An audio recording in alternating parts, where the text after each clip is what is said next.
Alright, fellas, help me understand something. Help me break this tie. I'm in between in buying a Civic Type R for the longest. I prefer to purchase the one that came in 2018. I think was when it first dropped, at least the modern generation. The new ones are pretty cool. It looks a bit more refined. The newer versions, and both Type R's is are the ones I really want to like get eventually. And the other card I'm also looking into is the Model Y. And why the Model Y? Because it's luxury, it looks nice. It seems to be the car for me as well. And but it's not as sporty, right? It looks clean, looks pristine. Maybe for the price that you're getting it for isn't as neat, but coming from somebody who has owned a 2000s car for like the longest, I think any upgrade that I would get in nowadays, it could be a car that's what, like 5 years old, and it'll still be like way like a massive upgrade than what I currently have. So in other words, whatever upgrade that I get, it's still gonna be like a massive upgrade, like a super jump for me. But the question that I want to ask myself is like, what what are the current steps that I normally take when it comes to buying a certain item, whether it be a $50, 200, 1 grand, 4 grand, or even anything plus than those metrics, because it's always important to understand what is the long-term impact and how much are you willing to sacrifice for something that you want materially. And so that's the point of this conversation. Of course I want the Type R, of course I want the Model Y. The real question is, okay, if I want it that bad, what am I supposed to sacrifice right now? And these are the steps that I take to ensure that I'm not just burning, right? And so when I want to finally buy something and I really want to, like, I'm seriously considering it, these are the steps that the first one is massively research what I'm focusing on the car right now. Massively research what the car is, what's its reputation, its maintenance records, and what the other owners say about it, right? Is the Type R or the Model Y very high maintenance? It's super expensive. What about the insurance, right? The insurance is very they do a lot of price hiking according to the zip code that you live in. If you live in a very dense population, it's very prone to theft, to collisions, and so that's something that insurance will want to charge a premium for. And so that's level one, right? Investigating the car's marketability even after your ownership, right? In other words, if you have owned the car for a long time, you're gonna have to sell it eventually, right? That's kind of the idea. Even though I want to keep the cars until I can't no more, eventually you're gonna have to sell it. And so how strong does the car hold its value for, right?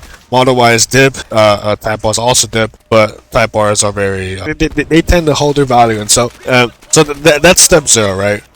How much will it cost me right now and in future dollars too? In other words, if I'm able to invest that monthly premium or the entire value of the vehicle for the next 5 years, what am I missing out on, right? And so that's the opportunity cost that you kind of have with money. The second one is the maintenance cost of the vehicle. Like, how often do you have to do the service, the engine oil, the engine spark plugs, the coils, etc. Like the tires and wheels. Well, more tires and wheels. The wheels are just there for more of a long time unless you hit something kind of like photos it. The wheels are going to be expensive too. Like how much every 3 to 4 years are you going to spend on wheels or on tires? And of course gas nowadays, right? Model Y doesn't have an issue with that, obviously, but with gas, everything's on the high end. If you're gonna buy an engine that requires 93, 91 octane, then you're gonna have to pay a premium for that kind of use. And so that's level one. Level two is more towards how much am I able to cash flow the price of this vehicle? In other words, if I'm going to drop, let's say in simplest terms, let's put 35k for the Model Y and the toss and the Type R. Those two prices are very reasonable for both vehicles, and so cash flowing is really important, right? You want to understand how much of your monthly budget you're gonna have to dedicate to into that expense, right? And how much of a down payment are you put in? In other words, if you're gonna put in like maybe 5 to 10K of a down payment, which is quite a bit nowadays for certain people, what is the end monthly payment that you're gonna have to stand? And on top of that, the insurance too, right? Insurance is also part of the game. If you're gonna drop like 10K on either vehicle, and your credit score, let's say on average it's between 700 to 750, which is pretty good compared to anything below 700. You're gonna get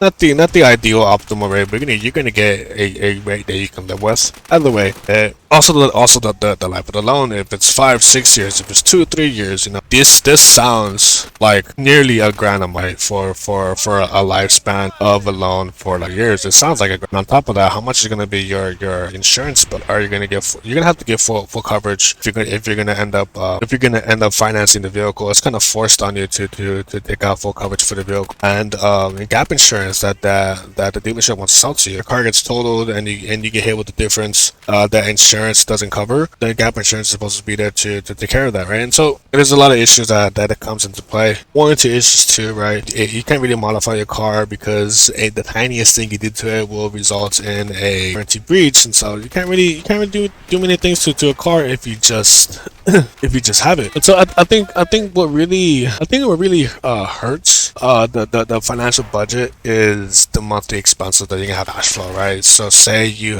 have a monthly car payment of 500, and then you have a monthly budget of 500, and you also have insurance payments always going to be super expensive. That's pain in the ass. Kind of hard to understand the long how much sacrifice of you just keep the cent. You keep it. Some people can understand it. Some people have high. Some people have 2 jobs to make ends meet, and some people have low responsibility. And so that puts you in a position where you're screwed. So that's also important steps to doing certain things. The issue now is doing it right. So that's another issue. Like with Stan conversation that you have with, mind you, like their goal is to optimize their sales price, and your goal is to minimize it. Okay, are you able to weigh when things get tough? And so that's another thing that we should. So the last thing I want to mention is going out there and buying. You finally have the vehicle. You just need to start to cash flow. You need to start to get a feel for the vehicle. Enjoy it. The one thing that kind of worries me is where are you gonna put the car? Right in the street? Do you live in a safer neighborhood? Own a dedicated parking slot, the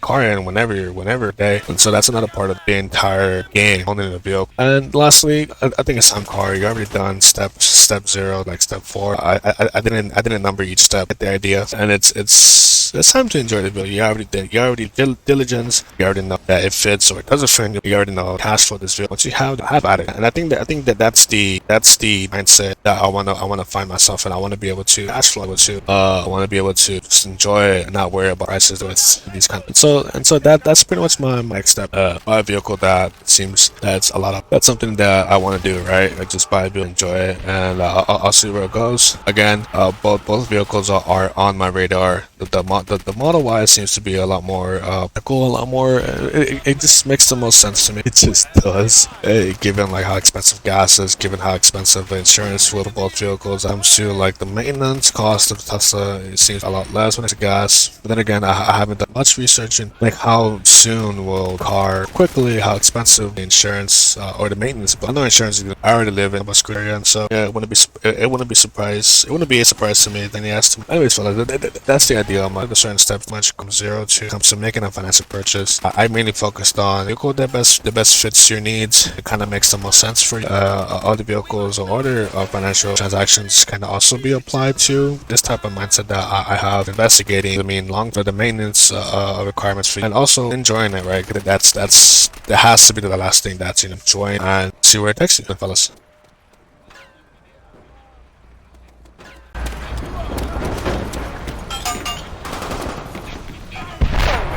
Trying to take our flag! Drive them back!